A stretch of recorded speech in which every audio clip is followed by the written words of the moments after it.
Wake up and smell the cosmic coffee because it is just another Magic Monday.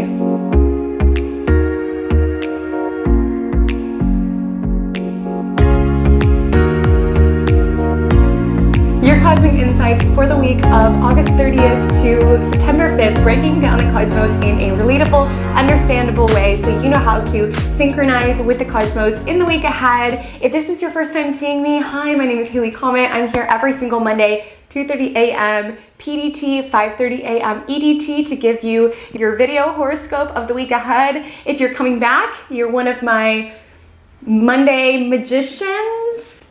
Welcome back. Is that cringy? Is that bad? We don't have to call you guys that. But if you watch these, just know I appreciate you so much. Thank you so much for setting the week with such great vibes. So without further ado, let's break down this particular week and what we want to be mindful of. So let's get started with the vibe check of the week. Now, this is my thematic overview to what the week ahead has in store. There are timestamps below if you're just like, I'm not into a parable today. I just need to get my info and GTFO. I get it, no worries. So vibe check of the week for the week of August 30th to September 5th, 2021. So today's vibe check is appropriate for the season. We are in Virgo season, which is the season of the harvest. That's why Virgo is very tied to the details, and like serving in very practical, minute ways. Because if you've ever spent any time on a farm or around a garden, you know that it takes that daily effort, and that will indicate the big picture, whether or not you have a harvest. So Virgo is the sort of energy around watering the small seeds of our life. And while these are little activities, little efforts, those little actions make up the big picture. Whether or not our blackberries bloom, whether or not we have a harvest that year. It's those daily efforts and those little efforts. So I thought this would be appropriate for Virgo season and for this particular week. So I want you to picture that you are a gardener and your garden is like at the top of this hill. And right below you, you can see this other garden and this other gardener. And this week is a sort of energy where you're peeking down at their garden and you're like, oh my gosh, look at their blackberries. Look at their raspberry bushes. Oh my gosh, it's so vibrant and it's so colorful. And then you look at yours and you're like, this is a disaster. Like you're looking at yours and you're like, this doesn't even nearly compare. And then you're even having nostalgia around, oh, remember that one season that everything grew in so vibrantly and it was so beautiful and I'm never going to be able to do that again. And I'm just like a loser and why am I even gardening? And meanwhile, so much of your energy, you're just getting obsessed. Going to that fence, peeking over, looking at your neighbor and their garden and just like obsessing about it. Meanwhile, your crops aren't doing so well. Now, I'm not saying any of your crops aren't going to do well this week. I'm just saying this is something to be mindful of in this particular week is coveting what other people have rather than building what you have. This week, the mantra is I water my own garden. Now, I chose this vibe check because we have Venus square Pluto occurring over the weekend. And this is absolutely the energy around coveting, around feeling jealous. And maybe in your life, you're not necessarily comparing your garden to someone else. But are you comparing your career to someone else? Are you comparing your relationship to someone else's? Are you comparing your creative talent to someone else's? It's so natural and it's so challenging. And I think a really important mantra to keep in mind is, particularly for this week, is comparison is the thief of joy. Because there's a lot of really powerful celestial influences this week, but it's sort of hidden behind these rather covetous, envious energies. So my sort of warning this week is that if you're so busy putting all of your energy coveting and being jealous of what someone else has, what someone else is growing, you're losing out on these really supportive celestial energies around just rooting down into what you are growing, into what you are building, into what you are creating. So without further ado, let's take it day by day. We'll start with Monday, August 30th. So this is the last quarter moon from the Aquarius full moon that did exact last Sunday, holding some space just in case any insights bubble up, in case there's something that you're ready to let go of, ready to shed. Something important as we move into this week is, yes, it is a waning moon week. We're prepping for next Monday's Virgo new moon, which is a really positive, fresh start in terms of our habits and our routines. If you're finding that you're kind of struggling with the Virgo energy, next Monday is going to be really powerful for getting that back on track. So as we, get closer to that new moon, this is a waning moon week. So waning moons are typically associated with shedding and releasing. Particularly this halfway point on Monday is a great time to sort of be like, okay, from the revelations that came up during the Aquarius full moon, I'm ready to shed these particular patterns within my life, these particular habits, this particular activity, this particular project, something of releasing. And while it is this waning moon week, which is typically best for shedding, releasing, and clearing space for that Virgo new moon, this is the last week that we have before Mercury enters its shadow. So Mercury goes retrograde this month in September in the sign of Libra. And what I mean when I say that it's in its shadow, it means that on September 7th, so the day after the Virgo new moon, Mercury enters the territory that it will backtrack across. Now, keep in mind, when we talk about this, the planets are not physically moving backwards. That's not how physics works. But from our vantage point here on Earth, it appears as that Mercury is moving backwards. It happens multiple times a year. It's basically Mercury's chugging along. So on September 7th, he hits 10 degrees. And why that's significant is because when it finally goes retrograde at the end of September, it will, I think it stations at 25 degrees, and then it'll basically, degree-wise, not physically through space, it'll basically tread backwards through the sky, and it'll hit 10 degrees once more. So it's considered, when it comes to initiatives that you want to start, new projects that you want to start, doing it in a shadow or in a retrograde period isn't the best because there's this energy of having to review that particular initiative, that particular project, that particular conversation. It's best for sort of catching up on past projects. It's not great for launching out new ones. So in terms of this week, this is sort of our last, no pressure, y'all. But this is our last week before Mercury goes retrograde through, October. So if there's something where it's like, okay, I need to, put down some motion in regards to this particular project, start it now so that you can use Mercury retrograde to review and refine. Mercury retrograde is honestly a cosmic gift. I have a whole video on why Mercury retrograde is actually a good thing, truly. But it's important that we start things, launch things, so that we can use Mercury retrograde to sort of refine, work on, and get in. So if you're just like holding out for the perfect moment, and I'm not saying it has to be perfect, I'm not saying you have to launch your entire company, but maybe it's taking that first step towards securing like a website designer for your company. Maybe it's like putting your pitch out. Start something so that you can use Mercury retrograde to sort of refine. So it's an interesting sort of balance. With waning moon, we are sort of focused on shedding and releasing, but maybe it's shedding whatever is getting in the way from that particular project from permeating within your life. So I did want to mention that in regards to this week. Monday, the 30th, is a chatty day. Gemini, we've got a Gemini moon all day. It's making harmonious connection to Saturn, to Chiron, and to Venus in Libra. So this is great in regards to any meetings that you have to have. If you have to have a tough conversation with a boss or you want to ask for a raise, Monday would be great for that because it is sort of a wanting to get along, wanting to chat, wanting to communicate. Should be great for writing if you're able to sort of stay on task, and great for having conversations. Call up someone you haven't talked to in a while in the nighttime. You'll find that you're feeling a little bit more chatty. Also great for a first date night. With Gemini moon, you shouldn't run out of things to say. And with the trine to Venus, we're feeling a little bit more romantic. So that's fun. Tuesday morning definitely feels like a little bit of overwhelmed energy as the Gemini moon will square off with Mars in Virgo and Neptune in Pisces. So this creates a mutable T-square within the cosmos. So mutable energy, if you know any primarily mutable people, I'm very mutable. These are the signs: Gemini, Virgo, Sagittarius, and Pisces. The energy of mutable is about shifting into the next thing. Mutable signs always end seasons. Like right now we're in Virgo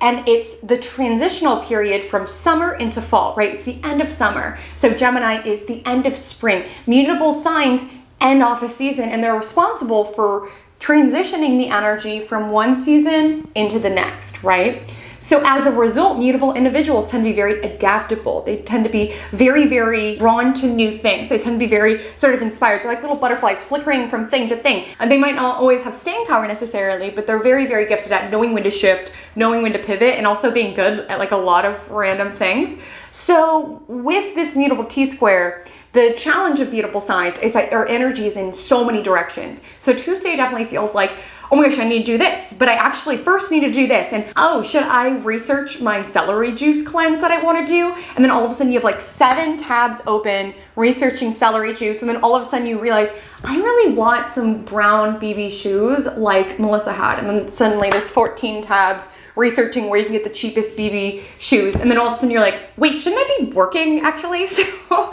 on Tuesday, I wouldn't say it'll be too terribly productive. My advice would be make a list, stick to your list.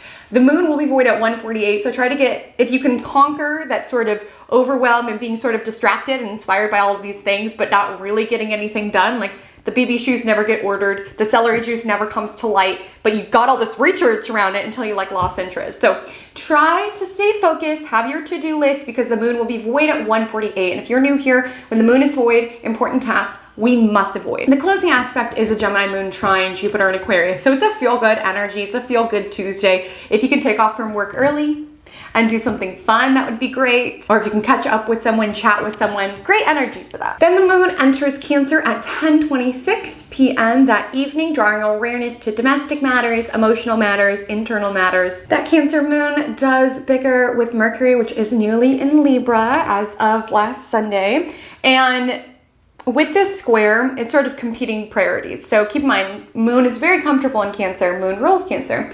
So as a Cancer moon, our awareness draws to our own emotions and also what makes us feel safe.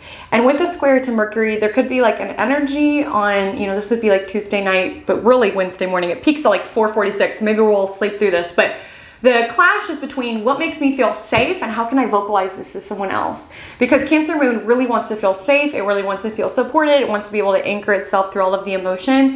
And with the square to Mercury in Libra, it's almost this clash between, well, this makes me feel safe, but I don't know how to vocalize this to you. In a relationship, being able to say, hey, it makes me like super nervous when you don't text me for hours. Like, can you please text me? It makes me super uncomfortable when my partner doesn't text me for hours, but I don't know how to vocalize that. Or, my partner in this creative project is going in a different direction and I don't know how to vocalize what I intuitively feel like will be best. So there's almost this clash between like what it is that we feel like we need at that moment and being present for our own emotions, but not sure how to be able to vocalize it with someone else and not being able to see that compromise is possible. But we have 2 planets in Libra right now, Mercury and Venus, and Libra's energy of the peacekeeper, of being able to find compromise. So if you are feeling that clash between what it is that you need and how to vocalize it, it's absolutely possible with the Libra energy within the cosmos, but with this particular aspect that I'm speaking about, there might be a feeling of overwhelm, of feeling like your partner or your friend or someone in your life isn't able to give you what you need. The Cancer moon will sextile Sun in Virgo, so we're definitely in the mood to help or to serve. What I like what these signs have in common is that they both truly want to nurture and be of service. Like,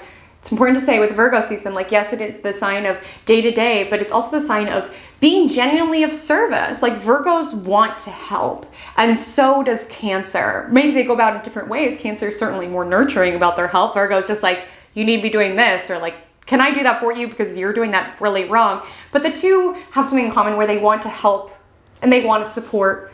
Cancer in a more emotional way, Virgo in a more practical way. So if you are feeling that clash that I was speaking around feeling your own needs and not sure how to vocalize them, this aspect on Wednesday, it exacts at around 6 p.m., is the sort of energy of allowing your requests to be sort of honored and people in a more like helpful, adjusting sort of space. Also great if someone in your life needs support or needs nurturing, like your friend went through a breakup. This is the aspect of swinging by with cookies or offering to do their laundry. It's a kind-hearted, nurturing aspect. Wednesday in the evening time, the moon will square off with Chiron, so just be mindful around feeling all the feels. Journal them out, cry it out. What do you think Cancer moons are for? Thursday the 2nd is when Mars opposes Neptune. Now this casts a whole tone over the week. And this was the portion of Vibe Check where I talked about feeling very nostalgic around the past and then getting very defeated about your future. Like with Mars opposite Neptune, Mars is our ability to get things done, to, work through our to-do list, to handle what we need to handle. And with the opposition to Neptune, we can absolutely slip into sort of this martyr role of being like, why even try? Or looking at the past with like rose-colored glasses, being like, my garden bloomed so much better last year and it's never going to be like that. And the true envious aspect that I was talking about does exact over the weekend, but I do find that this one being in the mix kind of adds to this fuel of feeling less than and letting our energy scatter in all sorts of directions because of that inherent feeling of unworthiness. So on Thursday, like, it's not like I can wave a magic wand. I wish I could and like have everyone, you know, do something that makes them feel powerful and in charge. So how to be mindful of this and how to sort of adjust our energy around it. Mars is in Virgo, which is fueled and feels powerful from handling the little details of life. Allowing yourself to be powerful, maybe not by the big things, maybe the big things of your life you feel out of control of right now. Maybe you don't feel that powerful within your world. There's shifts taking place, you're in a vulnerable spot, you're feeling a little lost. Allowing yourself to feel empowered by your daily routine. Now, I'm so sorry, I feel like I've been lecturing about this every single week, but I cannot emphasize this enough, that how Virgo feels powerful, because remember, Mars is our power center, it's in Virgo. How Virgo feels powerful is through routine. So let me give an example. I, as a Virgo moon and rising, clearly are very attached to my routine, and I look forward to my nighttime routine. I have like a really extensive skincare routine. I take my vitamin, I put on like hand lotions, I go to bed smelling really good. Furthermore, when things feel really crazy in my life, I know I have that consistency. And what it does for me is that I go to bed feeling worthy. I'm like, I'm worthy of vitamins. I'm worthy of having an extensive skincare routine. I'm worthy of going to bed smelling like lavender. Maybe for you, you're worthy enough, you know, to meditate. You're worthy enough to floss. Whatever it is, those micro little routines, repeat to yourself subconsciously, I am worthy of nice things. And I can trust myself to deliver myself good things and to take care of myself. So one way to sort of feel powerful about yourself on Thursday is just adhere to your routine. Rather than getting caught up in the past, anchor yourself down with some sort of consistency so that you can repeat within your mind, I am worthy of nice things and I trust myself enough to deliver myself nice things. Now, maybe that won't work for everyone, but I've just found that's been so helpful for me, particularly at this time in my life. So just wanted to offer that. Try not to feel powerless. Try not to feel stuck in the past. Try not to compare yourself to others. I know it's not always that easy, but just something to be mindful of. There's some really nice energies helping us on Thursday, as the Cancer moon will sextile Uranus. It will trine Neptune, and it will sextile Mars and Virgo. So boosting those routines that I was just talking about. It does clash with Venus and Libra. So I'm telling y'all right now, any meetings, any dates, I would definitely schedule them earlier in the week. For Cancer moon, it's just bickering with Venus and Libra endlessly, and before Venus, the planet of love and connection, squares Pluto over the weekend. Dates, meetings, beginning of the week, okay? That Gemini moon. Because Cancer moon is feeling unable to voice what it needs to feel secure to the Venus and Libra. And also Thursday, try to get to bed early, as the closing aspect will be in opposition to Pluto. So feeling intense, feeling the feels deeply. The evening is great to give yourself things that genuinely nurture you, that make you feel supported, that make you feel anchored, that make you feel safe. The trine to Neptune and Pisces, great movie night, honestly. Watch something with a face mask, just something that makes you feel safe and supported. Yes, it is a micro thing, but subconsciously you're telling yourself, you deserve nice things. You deserve nice movies. You deserve a face mask. You are powerful. You've got this. The moon is void at 10:37 until it enters Leo the next morning, Friday the 3rd. Boosting creativity, self-expression. It does sextile Mercury and Libra, so we're able to express what it is that we need more authentically, rather with Cancer moon, you know, Cancer can be a little bit passive aggressive. So with Cancer moon, especially with all the bickering with the Libra placements, it was like, oh, like if they really loved me, they would know that I feel this way. And then finally with this Leo moon sextiling Mercury in Libra, it's like, hey, this is how I feel, like it or leave it. Are you gonna adjust? No, like with Cancer moon, it's just like swallowing into it, just being like, oh, why don't they know these things? Or why didn't they remember these things? With Leo moon, it's like, yo, this is what I want. Why aren't you doing it?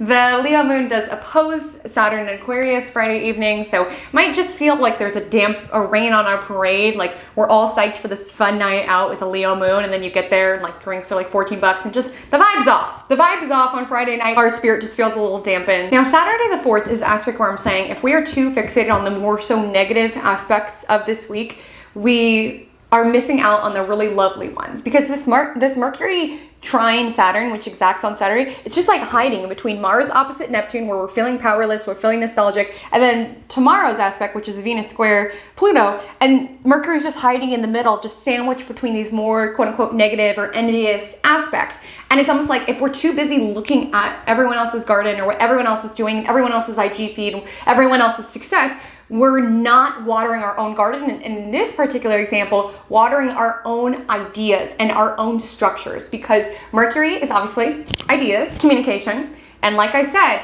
Mercury enters its shadow next week. So Saturday is a really stable foundation for starting new things, for starting a new project, for starting a new initiative. It really gives us this foundation for calling in new, but watering your own garden. Like seriously, I want you to have your little horse blinders on Saturday, where it's like, do not look at the other horses. Do not look at the other gardens. Focus on what you're building. If you're halfway in some fashion bloggers IG feed, that's energy that you could be putting into making your own fashion IG poppin'. You know what I mean? So with Saturday, I want you to focus on what you're doing, what you're excited about, what you're building, what you're working towards.